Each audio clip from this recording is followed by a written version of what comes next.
వెంటనే మా ఛానల్ని సబ్స్క్రైబ్ చేయండి.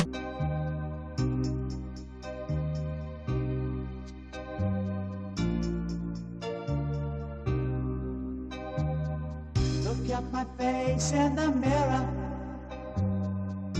and I wonder what I see. I'm just a traveling soldier, and I'll be all I can be. But right now, I just wanna be free. I wanna be all I can be. But right now, I just wanna be free. I wanna be all I can be. Though they say I'm a failure, do they know who I can be? If they wanna know who I am, they just have to wait and see. But right now, I just wanna be free. I wanna be all I can be. Look at my face in the mirror, and I wonder what I see.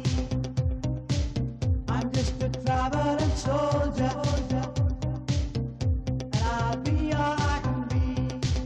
But right now, I just wanna be free. I wanna be all I can be.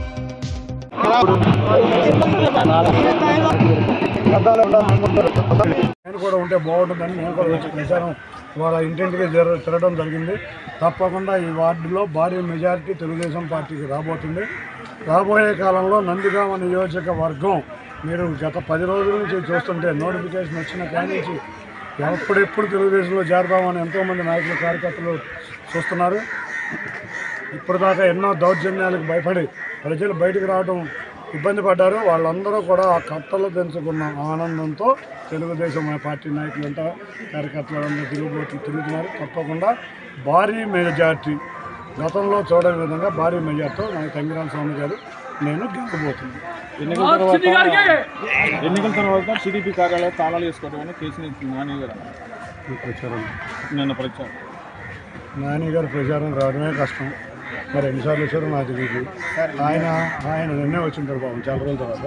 రెండో విషయం ఏంటంటే ఏసీలో ముందు కూర్చుని వ్యక్తికి ప్రజల స్పందన ఏం తెలుస్తుంది పాపం. ఆయన వచ్చినప్పుడు మీరు చూసింటారు స్పందన ఏ విధంగా ఉందో, మేము వచ్చినప్పుడు స్పందన ఏ విధంగా ఉందో మీకే అర్థమవుతుంది. 2 విషయాలు, ముందేమో 65% ఖాళీ అయిపోద్ది అన్నారు. రెండోసారి ఏమో బ్యాలెట్ పేపర్లు ఓపెన్ చేసినా తెలుసుద్ది అన్నారు.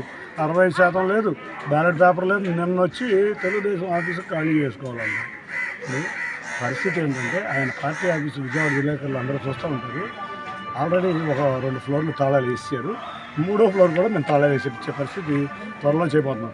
ఆయన ఏం చేసుకోవాలో ఏమి ప్రచారం చేసుకుంటాం చేత కాదు, ఏం అభివృద్ధి చేసామని చెప్పుకుంటాం చేత కాదు. ఎందుకంటే వాళ్ళు ఏం చేసింది లేదు. వైసీపీ ప్రభుత్వం ఆడవారి మీద కేసులు పెట్టడం బాగా ఆతావాలి. నిన్న కాక మొన్న ఏమీ లేని ఒక ఎలక్షన్ కమిషన్కి కంప్లైంట్, అది కూడా మా సోదరు మీద. ఇటువంటి అంతకుముందు కూడా కుటుంబ సభ్యుల్లో ఉన్న ఆడవారి మీద కేసులు పెట్టి ఎలక్షన్ కమిషన్ దగ్గర చుట్టూ తిరుగుతున్నాయంటే ఏ దౌర్భాగ్య పరిస్థితిలో ఉన్నారో అర్థం చేసుకుందాం. సార్, ఇప్పుడు ఎన్నికల కమిషన్ కొంతమంది వైసీపీతో అంతగాడుతున్న అధికారులు ట్రాన్స్ఫర్ చేశారు. ఇంకా కూడా కొంతమంది అదే విధంగా వ్యవహరిస్తున్నారు అధికారులు. తప్పకుండా నందిగామ నియోజకవర్గంలో కూడా 2 అధికారుల పేర్లు మేము మా దృష్టికి వచ్చినాయి. తప్పకుండా ఇవాళ విజయవాడ కమిషనర్ గారిని ట్రాన్స్ఫర్ చేయమని ఎప్పటి నుంచో అడుగుతున్నాం. ఆఖరికి గులకరాయి కేసు ఆటోమేటిక్గా ట్రాన్స్ఫర్ చేయించింది. ఇటువంటి కేసులు వస్తూ ఉంటాయి, తప్పకుండా ట్రాన్స్ఫర్ జరుగుతూ ఉంటాయి. పక్షపాతంగా వ్యవహరిస్తున్నారు. ఇక్కడ కూడా అధికారులకి హెచ్చరిస్తున్నాం, 1-2 రోజుల్లో మీ వైఖరి మార్చుకోకుండా ఇంకా వైసీపీకి తొత్తుల్లాగా కొంతమంది వ్యవహరిస్తున్నారు. తప్పకుండా ఎన్నికల కమిషన్ గారి ముందు మేము రేపు కంప్లైంట్ లాడ్జ్ చేయబోతున్నాం. కొంతమంది అధికారుల మీద రేపు ఉదయం లాడ్జ్ చేయబోతున్నాం. మీకు తప్పకుండా నిష్పక్షపాతంగా ఎలక్షన్లు జరుగుతాయి, మంచి అధికారులు వస్తారు. Thank you sir.